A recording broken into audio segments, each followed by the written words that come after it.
Dimanche 9 juin 2013, The Guardian, le célèbre journal britannique, a révélé la source de la plus grande fuite de renseignement américain de l'histoire. La source était Edward Snowden, un employé de 29 ans de l'entrepreneur de défense Booz Allen Hamilton. Embauché par la National Security Agency, le Guardian avait publié les premiers détails des fuites de la NSA. À partir du 5 juin, le Guardian a révélé un document indiquant que le gouvernement américain avait obligé Verizon à produire des millions d'enregistrements téléphoniques. Le 6 juin, ils ont publié un article sur le programme secret de la NSA, PRISM. Ce programme aurait permis un accès direct aux données d'entreprises telles que Apple, Google, Facebook et plus encore. Ces entreprises de haut niveau ont nié que la NSA ait ouvert des ports dérobés à leur système.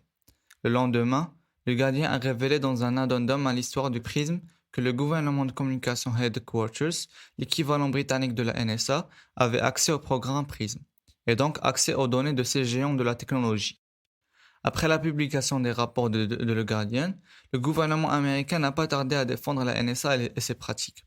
Le président Obama a défendu les programmes de la NSA, affirmant que des vies ont été sauvées et aussi que la surveillance téléphonique et Internet menée par la NSA est étroite. Pendant ce temps, de nombreux politiciens et experts se sont prononcés pour louer ou dénoncer les efforts de la NSA et d'Edward. Cela a généré l'effet Snowden.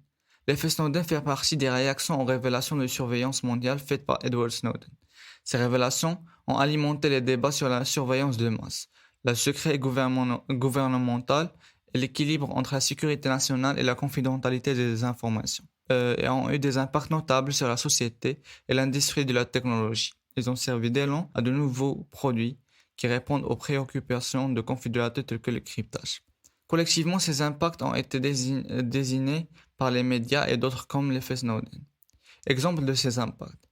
Un juge fédéral a déclaré que le programme de surveillance téléphonique de la NSA était inconstitutionnel.